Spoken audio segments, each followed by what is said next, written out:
The importance of the Enigma machine and the efforts of those at Bletchley to decode it cannot be underestimated. Historians have, until comparatively recently, recognized that Bletchley played a very significant part in the war, shortening it by at least 2 years. But some are now beginning to say that perhaps it made the difference in terms of winning. Simon Greenish, director of the Bletchley Park Museum. Turning points in history: Alan Turing and how the bomb machine solved the Enigma codes. The mathematician Alan Turing and his work on cracking the German Enigma codes shortened World War II by at least 2 years and saved millions of lives. During the first years of World War II, the war was not going well for the Allies. In 1942, Germany was winning with 20 new submarines put into use every month. In that year alone, 1,664 of the Allies' ships were sunk, and supplies in Britain were critically low. After the war, Winston Churchill wrote, "The only thing that ever really frightened me during the war was the U-boat peril." However, from 1942 to the end of the war, the Royal Navy was able to avoid German U-boats as the Allies wrote the German Enigma codes. The Enigma was a machine that was used to send and receive German messages in code. Some military historians believe that World War II would have lasted another 2 years and killed another 2 million people, if not for Alan Turing's work on the Enigma code.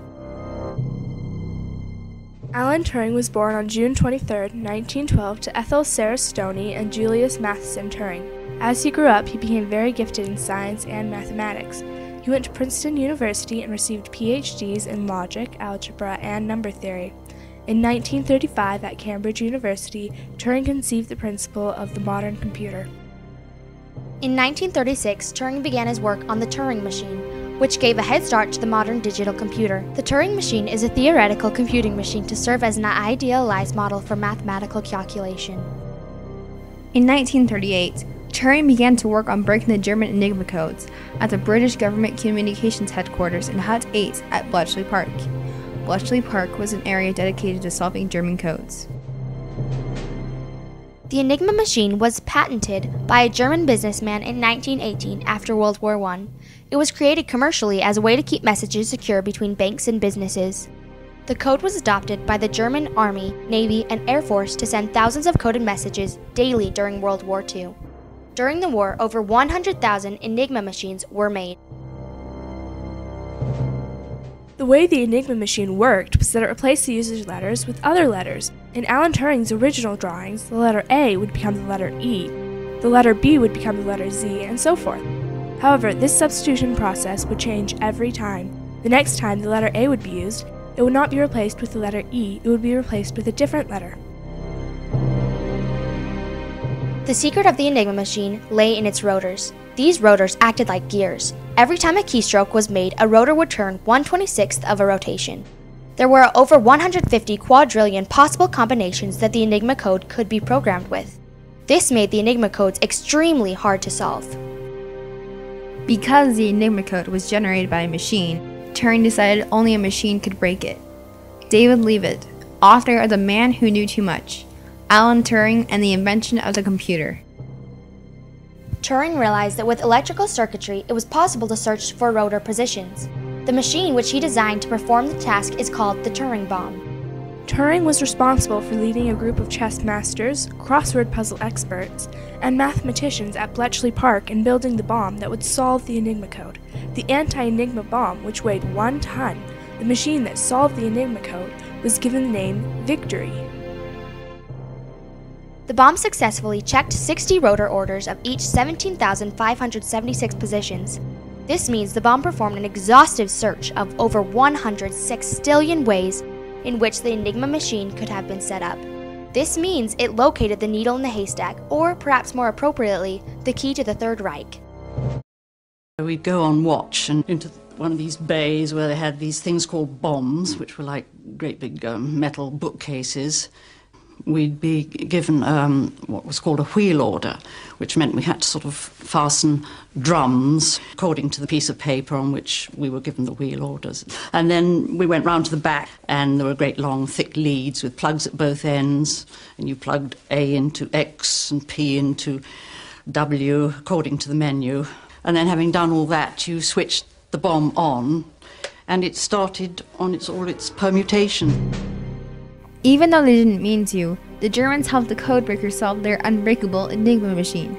Every message ended with saying, "Heil Hitler," which gave the codebreakers a starting place.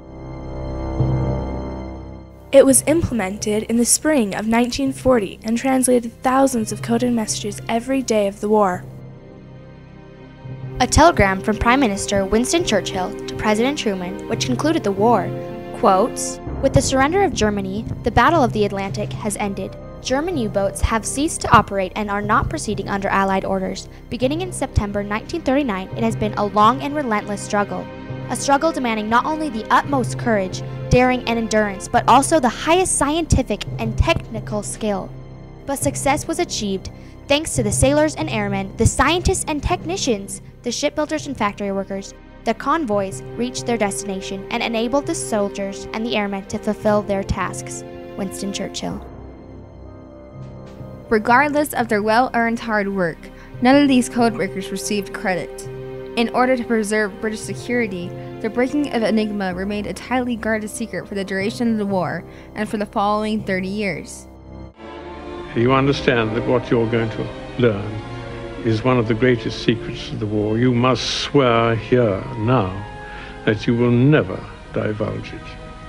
And at that moment, the officer commanding my SLUs would draw a revolver from his belt like this and point it at the fellow and saying, "And if ever you do, I personally shall shoot you." In 2009, British Prime Minister Gordon Brown said, "On behalf of the British government and all those who live freely thanks to Alan's work, I am very proud to say, we're sorry. You deserve so much better." After the war, when German military officers discovered that their most secret messages and orders had been read by the British and their American allies on a daily basis, they were astonished. Alan Turing carried on his passion by writing a paper on artificial intelligence called Computing Machinery and Intelligence in London in 1947 in the course of what was, so far as is known, the earliest public lecture to mention computer intelligence. Turing said, "What we want is a machine that can learn from experience." As soon as the war ended, he got a job at the National Physical Laboratory in London. And his job specification was to design and assist with the engineering of the first universal stored program computer built out of electronics. And very soon it led to the first personal computer. For the next 7 years, Turing continued working with computing intelligence.